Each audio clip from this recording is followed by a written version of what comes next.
ಧರ್ಮಸ್ಥಳದಲ್ಲಿ ನೂರಾರು ಶವಗಳನ್ನು ಹೂತಿಟ್ಟಂತಹ ಪ್ರಕರಣಕ್ಕೆ ಸಂಬಂಧಪಟ್ಟಂತೆ ಎಲ್ಲರ ಆಗ್ರಹದಂತೆ ಎಸ್ಐಟಿ ರಚನೆಯಾಗಿದೆ.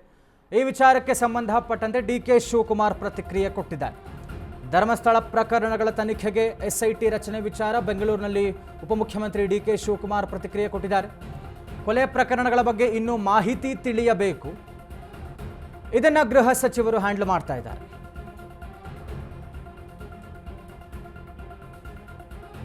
ಹಿರಿಯ ಅಧಿಕಾರಿಗಳಿಗೆ ತನಿಖೆಯ ಜವಾಬ್ದಾರಿಯನ್ನು ಕೊಟ್ಟಿದ್ದಾರೆ. ಅವರೆಲ್ಲವನ್ನ ನಿಭಾಯಿಸ್ತಾರೆ. ಪೊಲೀಸ್ ಅಧಿಕಾರಿಗಳು ಪ್ರಕರಣದ ಬಗ್ಗೆ ತನಿಖೆಯನ್ನು ಮಾಡ್ತಾರೆ. ಈ ವಿಚಾರದಲ್ಲಿ ಬಿಜೆಪಿಯವರು ಏನು ಬೇಕಾದರೂ ಹೇಳಲಿ, ಅವರ ಕೆಲಸವನ್ನು ಅವರು ಮಾಡ್ತಾರೆ. ಕೋರ್ಟ್ ಎದುರು ಹೋಗಿ ಯಾರೋ ಹೇಳಿಕೆ ಕೊಟ್ಟಿದ್ರು, ಆ ವ್ಯಕ್ತಿಯ ಹೇಳಿಕೆ ಆಧಾರದ ಮೇಲೆ ತನಿಖೆ ನಡೀತಾ ಇದೆ. ಕೋರ್ಟ್ನಲ್ಲಿ ಆ ವ್ಯಕ್ತಿ ಹೇಳಿರುವಂಥ ಹೇಳಿಕೆ ಆಧಾರದ ಮೇಲೆ ತನಿಖೆ ನಡೀತಾ ಇದೆ. ತನಿಖೆ ಬಳಿಕ ಸತ್ಯಾಸತ್ಯತೆ ಏನು ಎಂಬುದು ಹೊರಬರುತ್ತೆ ಅಂತ ಬೆಂಗಳೂರಿನಲ್ಲಿ ಉಪಮುಖ್ಯಮಂತ್ರಿ ಡಿಕೆ ಶಿವಕುಮಾರ್ ಹೇಳಿಕೆಯನ್ನು ಕೊಟ್ಟಿದ್ದಾರೆ.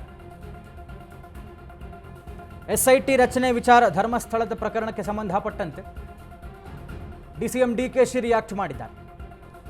ಗೃಹ ಸಚಿವರು ಇದನ್ನು ಹ್ಯಾಂಡಲ್ ಮಾಡ್ತಾ ಇದ್ದಾರೆ. ಜವಾಬ್ದಾರಿಯುತ ಅಧಿಕಾರಿಗಳು ಇದನ್ನು ಹ್ಯಾಂಡಲ್ ಮಾಡ್ತಾರೆ ಅಂತ ಹೇಳಿದ್ದಾರೆ. ನನಗೆ ನಾನು ಸ್ವಲ್ಪ ಮಾಹಿತಿ ತಿಳ್ಕೊಂಡಿದ್ದೀನಿ ಅಂತಂದ್ರೆ SIT ಫಾರ್ಮ್ ಆಗಿರೋ ವಿಚಾರ ತಿಳಿಸಿದ್ದೀನಿ. ಕೆಲವೆಲ್ಲ ಪರ ವಿರೋಧ ಎಲ್ಲ ನಡೀತಾ ಇತ್ತು. ಈಗ ಅದನ್ನ ಹೋಮ್ ಮಿನಿಸ್ಟರ್ ಹ್ಯಾಂಡಲ್ ಮಾಡ್ತಾ ಇದ್ದಾರೆ. CM ಗಮನಕ್ಕೆ ಬಂದಿದೆ. ಒಳ್ಳೆ ಹಿರಿಯ ಆಫೀಸರ್ಸ್ನೇ ಹಾಕಿದ್ದಾರೆ, ಅನುಭವ ಆಫೀಸರ್ಸ್ನೇ ಹಾಕಿದ್ದಾರೆ. ಖಂಡಿತ ಅವರು ಮಾಡ್ತಾರೆ, ಏನ್ ಬೇಕೋ ಅದನ್ನ ತನಿಖೆ ಮಾಡ್ತಾರೆ. ಈಗ ಬಿಜೆಪಿ ಅವರು ಏನ್ ಮಾಡ್ಬೇಕು ಅಂತ ಹೇಳಿ, ಫಸ್ಟ್ ಬಿಜೆಪಿ ಅವರು ಹೆಂಗ್ ನಡ್ಕೋಬೇಕು ಅಂತ ಹೇಳಿ ಹಂಗ್ ನಡ್ಕೊಳ್ಳೋಣ. ನನಗ್ ಭಾಷೆ ಯಾರೋ ಹೋಗಿ ಒಂದು ಕೋರ್ಟಲ್ಲಿ ಏನೋ ಒಂದು ಸ್ಟೇಟ್ಮೆಂಟ್ ಒಂದು 15 ವರ್ಷ ಆದ್ಮೇಲೆ ಕೊಟ್ಟಿದ್ದಾನೆ ಅನ್ನೋದು ನನಗೊಂದು ಗೊತ್ತಿದೆ. ಅದ್ರ ಮೇಲೆ ಸತ್ಯ ಅಸತ್ಯವನ್ನು ತಿಳ್ಕೊಳ್ಳಿಕ್ಕೆ ಸರ್ಕಾರ ಒಂದು ಮಾಡಿದೆ. ಈಚೆ ಬರ್ತದೆ, ಯಾಕೆ ಅದಕ್ಕೆ ಆತರ ಯಾಕೆ ಕೊಡ್ಬೇಕು? ಈಗ ನೀವೇ ಮೀಡಿಯಾ ಅವರೇ ಅದನ್ನ ದೊಡ್ಡ ಇಶ್ಯೂ ತೆಗೆದುಕೊಂಡಾಗ ನಿಮ್ಗೂ ಗೌರವ ಕೊಡ್ಬೇಕಲ್ಲ. ನೀವು ಹೇಳದ್ನ ಕೆಲವು ಸಂದರ್ಭದಲ್ಲಿ ನಾವು ಏಕ್ದಮ್ ನಾವು ರಿಜೆಕ್ಟ್ ಮಾಡಕ್ ಆಗಲ್ವಲ್ಲ. ಪ್ರಜಾಪ್ರಭುತ್ವ ವ್ಯವಸ್ಥೆಯಲ್ಲಿ ನಿಮ್ಗೂ ನಮ್ಕಿನ್ನ ಹೆಚ್ಚಿಗೆ ಜವಾಬ್ದಾರಿ ನಿಮ್ಗೂ ಇದೆಯಲ್ಲ. ಸಮಾಜಕ್ಕೆ ನ್ಯಾಯ ಕೊಡಬೇಕು, ಸರ್ಕಾರಕ್ಕೆ ನ್ಯಾಯ ಕೊಡಬೇಕು, ಆ ವಿರೋಧ ಪಾರ್ಟಿ ಧ್ವನಿನೂ ಕೇಳಬೇಕು. ಧರ್ಮಸ್ಥಳ ಪ್ರಕರಣಗಳ ತನಿಖೆಗೆ ಎಸ್ಐಟಿ ರಚನೆ ಆಗಿರುವಂತಹ ವಿಚಾರಕ್ಕೆ ಸಂಬಂಧಪಟ್ಟಂತೆ ಬೆಂಗಳೂರಿನಲ್ಲಿ ವಿಪಕ್ಷ ನಾಯಕ ಆರ್ ಅಶೋಕ್ ಹೇಳಿಕೆಯನ್ನು ಕೊಟ್ಟಿದ್ದಾರೆ. ಧರ್ಮಸ್ಥಳ ಪ್ರಕರಣಗಳ ತನಿಖೆಗೆ ಎಸ್ಐಟಿ ರಚನೆ ವಿಚಾರ ವಿಪಕ್ಷ ನಾಯಕ ಆರ್ ಅಶೋಕ್ ಹೇಳಿಕೆ ಕೊಟ್ಟಿದ್ದಾರೆ. ಧರ್ಮಸ್ಥಳದ ವಿಚಾರವಾಗಿ ಅನೇಕ ಚರ್ಚೆ ನಡೀತಾ ಇದೆ. ಒಬ್ಬ ವ್ಯಕ್ತಿ ನಾನೇ ಶವ ಮುಚ್ಚಿ ಹಾಕಿದ್ದೇನೆಂದು ಹೇಳಿದ್ದಾನೆ. ಈ ಪ್ರಕರಣ ಸಂಬಂಧ ಸರ್ಕಾರ ಎಸ್ಐಟಿ ರಚನೆಯನ್ನು ಮಾಡಿದೆ. ನಾನು ಈ ಎಸ್ಐಟಿ ರಚನೆಯನ್ನು ಸ್ವಾಗತಿಸ್ತೀನಿ, ಆದರೆ ಕೂಲಂಕುಷವಾಗಿ ತನಿಖೆ ಆಗಲಿ ಅಂತ ಹೇಳಿದ್ದಾರೆ ಆರ್ ಅಶೋಕ್. ನಿಷ್ಪಕ್ಷಪಾತವಾಗಿ ತನಿಖೆ ಆಗಬೇಕು ಅಂತ ವಿಪಕ್ಷ ನಾಯಕ ಆರ್ ಅಶೋಕ್ ಆಗ್ರಹಿಸಿದ್ದಾರೆ. ಧರ್ಮಸ್ಥಳ ಪ್ರಕರಣಕ್ಕೆ ಸಂಬಂಧಪಟ್ಟಂತೆ ಆರ್ ಅಶೋಕ್ ರಿಯಾಕ್ಟ್ ಮಾಡಿದ್ದಾರೆ.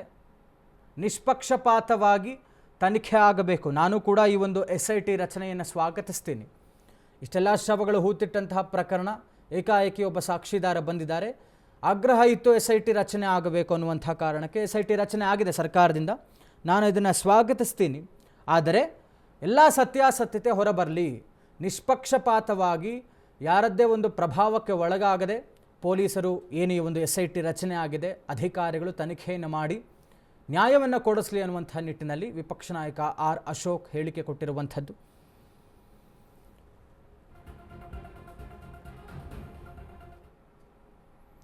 ಧರ್ಮಸ್ಥಳದಲ್ಲಿ ನೂರಾರು ಶವ ಹೂತಿಟ್ಟಂತಹ ಪ್ರಕರಣಕ್ಕೆ ಸಂಬಂಧಪಟ್ಟಂತೆ ಎಸ್ಐಟಿ ರಚನೆ ವಿಚಾರಕ್ಕೆ ಗೃಹ ಸಚಿವ ಡಾಕ್ಟರ್ ಜಿ ಪರಮೇಶ್ವರ್ ಭೇಟಿಯಾಗಿದ್ದಾರೆ. ಎಸ್ಐಟಿ ಮುಖ್ಯಸ್ಥ ಎಸ್ಐಟಿ ರಚನೆ ಆಯಿತು. ಧರ್ಮಸ್ಥಳದ ಈ ಒಂದು ಪ್ರಕರಣದಲ್ಲಿ ಸಚಿವ ಜಿ ಪರಮೇಶ್ವರ್ ಭೇಟಿಯಾಗಿದ್ದಾರೆ. ಎಸ್ಐಟಿ ಮುಖ್ಯಸ್ಥ ಗೃಹ ಸಚಿವರನ್ನು ಭೇಟಿಯಾಗಿ ಪ್ರಣವ್ ಮೊಹಂತಿ ಚರ್ಚೆಯನ್ನು ನಡೆಸಿದ್ದಾರೆ. ಬೆಂಗಳೂರಿನ ಸದಾಶಿವನಗರದಲ್ಲಿರುವಂತಹ ಪರಮೇಶ್ವರ್ ಅವರ ನಿವಾಸ. ಪ್ರಣವ್ ಮೊಹಂತಿ ಎಸ್ಐಟಿ ಮುಖ್ಯಸ್ಥ ನಿಗೂಢ ಶವಗಳ ಎಸ್ಐಟಿ ತನಿಖೆ ಸಂಬಂಧ ಚರ್ಚೆಯನ್ನು ಮಾಡ್ತಾ ಇದ್ದಾರೆ ಹೋಮ್ ಮಿನಿಸ್ಟರ್ ಜೊತೆ. ತನಿಖೆಯಿಂದ ಅಧಿಕಾರಿಗಳು ಹಿಂದೆ ಸರಿಯುವಂತಹ ಚರ್ಚೆ ಇದೆಯಲ್ಲ. ಧರ್ಮಸ್ಥಳದಲ್ಲಿ ನೂರಾರು ಶವ ಹೂತಿಟ್ಟಂತಹ ಪ್ರಕರಣ ಎಸ್ಐಟಿ ಮುಖ್ಯಸ್ಥ ಪ್ರಣವ್ ಮೊಹಂತಿ ಗೃಹ ಸಚಿವರನ್ನು ಭೇಟಿಯಾಗಿದ್ದಾರೆ. ಸದಾಶಿವನಗರದಲ್ಲಿರುವಂಥ ಅವರ ನಿವಾಸದಲ್ಲಿ ಭೇಟಿಯಾಗಿ ಚರ್ಚೆಯನ್ನು ಮಾಡ್ತಾ ಇದ್ದಾರೆ. SIT ಮುಖ್ಯಸ್ಥ ಪ್ರಣವ್ ಮೊಹಂತಿ ಚರ್ಚೆ ಮಾಡ್ತಾ ಇದ್ದಾರೆ, ಯಾವ ರೀತಿಯಾಗಿ ತನಿಖೆ ಆಗಬೇಕು ಹಂತ ಹಂತವಾಗಿ, ಜೊತೆಗೆ ಅದರಲ್ಲಿನ ಅಧಿಕಾರಿಗಳು ಹಿಂದೆ ಸರಿತಾರೆ ಅನ್ನುವಂಥ ಚರ್ಚೆ ಆಗ್ತಾ ಇತ್ತು. ಹೀಗಾಗಿ ಆ ವಿಚಾರವನ್ನು ಕೂಡ ಗೃಹ ಸಚಿವರ ಜೊತೆ ಚರ್ಚೆ ಮಾಡ್ತಾರಾ ಪ್ರಣವ್ ಮೊಹಂತಿ ಅವರು ಅನ್ನುವಂಥದ್ದೊಂದು ಕುತೂಹಲಕಾರಿ ವಿಚಾರ. ಯಾಕೆಂದರೆ SIT ನಿನ್ನೆ ತಾನೇ ರಚನೆ ಆಯಿತು, ಇನ್ನು ತನಿಖೆ ಆರಂಭನೇ ಆಗಿಲ್ಲ, ಅಧಿಕೃತವಾಗಿ ಕೇಸ್ ವರ್ಗಾವಣೆ ಕೂಡ ಆಗಿಲ್ಲ, ಆರಂಭನೇ ಆಗಿಲ್ಲ ತನಿಖೆ. ಆಗಲೇ ಒಂದು ವಿಘ್ನ ಎದುರಾಗ್ತಾ ಇತ್ತು. ಬೆಳಗ್ಗೆಯಿಂದ ಕೇಳಿಬರ್ತಾ ಇದ್ದಂಥ ಒಂದು ವಿಚಾರ, ಇದರಲ್ಲಿನ ಕೆಲವು ಅಧಿಕಾರಿಗಳು SITಯಿಂದ ಹಿಂದೆ ಸರಿತಾರೆ ಅನ್ನುವಂಥ ಚರ್ಚೆ ಆಗ್ತಾ ಇತ್ತು. ಈ ವಿಚಾರವಾಗಿ ಗೃಹ ಸಚಿವರು ಹೇಳ್ತಾ ಇದ್ದರು, ಎಲ್ಲರೂ ತಮ್ಮ ಜವಾಬ್ದಾರಿಯನ್ನು ನಿರ್ವಹಿಸ್ತಾರೆ ಅಂತ ಹೇಳ್ತಾ ಇದ್ದರು. ಒಟ್ಟಾರೆ ಈಗ ಪ್ರಣಬ್ ಮೊಹಂತಿ SIT ಮುಖ್ಯಸ್ಥ ಗೃಹ ಸಚಿವರನ್ನು ಭೇಟಿಯಾಗಿದ್ದಾರೆ, ಎಲ್ಲ ವಿಚಾರವನ್ನು ಚರ್ಚೆ ಮಾಡ್ತಾ ಇದ್ದಾರಂತೆ ಗೃಹ ಸಚಿವರ ಜೊತೆಗೆ. ಧರ್ಮಸ್ಥಳದಲ್ಲಿ ನೂರಾರು ಶವ ಹೂತಿಟ್ಟಂತಹ ಪ್ರಕರಣಕ್ಕೆ ಸಂಬಂಧಪಟ್ಟಂತೆ SITಯಿಂದ ಇಬ್ಬರು ಅಧಿಕಾರಿಗಳು ಹಿಂದೆ ಸರಿಯುವಂಥ ವಿಚಾರಕ್ಕೆ ಬೆಂಗಳೂರಿನಲ್ಲಿ ಗೃಹ ಸಚಿವ ಡಾಕ್ಟರ್ ಜಿ ಪರಮೇಶ್ವರ್ ಪ್ರತಿಕ್ರಿಯೆ ಕೊಟ್ಟಿದ್ದಾರೆ. SIT ರಚಿಸಿ ಆಫೀಸರ್ಗಳಿಗೆ ಜವಾಬ್ದಾರಿಯನ್ನು ಕೊಟ್ಟಿದ್ದೇವೆ, ಅವರು ನಿಭಾಯಿಸ್ತಾರೆ, ಅವರೆಲ್ಲ ಜವಾಬ್ದಾರಿ ಸ್ಥಾನದಲ್ಲಿರುವಂತಹ ಹಿರಿಯ ಅಧಿಕಾರಿಗಳು ಅಂತ ಹೇಳಿದ್ದಾರೆ. ಹೋಮ್ ಮಿನಿಸ್ಟರ್ ಸರ್ಕಾರ ಕೊಟ್ಟಂತಹ ಜವಾಬ್ದಾರಿಯನ್ನು ಅವರುಗಳು ನಿಭಾಯಿಸ್ತಾರೆ ಅಂತ ಹೇಳಿದ್ದಾರೆ. ಯಾರೂ ತನಿಖಾ ತಂಡದಿಂದ ಹಿಂದೆ ಸರಿಯುವ ಬಗ್ಗೆ ಹೇಳಿಲ್ಲ, ನನಗಾಗಲಿ ಸರ್ಕಾರಕ್ಕಾಗಲಿ ಆ ಬಗ್ಗೆ ಅವರು ಏನೂ ಹೇಳಿಲ್ಲ ಅಂತ ಹೇಳಿದ್ದಾರೆ ಗೃಹ ಸಚಿವರು. SIT ರಚನೆ ಆಗಿದೆ, ಬೆಳಗ್ಗೆಯಿಂದ ಕೇಳ್ತಾ ಇದ್ದಂಥದ್ದು ಇದರಲ್ಲಿನ ಅಧಿಕಾರಿಗಳು ಹಿಂದೆ ಸರಿತಾರೆ ಅಂತ. ಗೃಹ ಸಚಿವರೇ ಸ್ಪಷ್ಟನೆ ಕೊಟ್ಟಿದ್ದಾರೆ, ಯಾರು ಕೂಡ ಹಿಂದೆ ಸರಿಯಲ್ಲ ಅಂತ. ಯಾರು ತನಿಖೆ ಮಾಡಬೇಕು ಅಂತ ಒತ್ತಾಯ ಮಾಡಿದರು? ಬಹಳ ಜನ ಆ ಭಾಗದಲ್ಲಿ ಇರ್ತಕ್ಕಂಥವರು, ಪ್ರಗತಿಪರ ಚಿಂತಕರು, ಆ ಭಾಗದಲ್ಲಿ ಜನಸಮುದಾಯ ಮತ್ತು ಅವರೆಲ್ಲ ಸೇರಿ ಒತ್ತಾಯ ಮಾಡಿದ್ದಾರೆ, ಕಂಪ್ಲೇಂಟ್ ಕೊಟ್ಟಿದ್ದಾರೆ.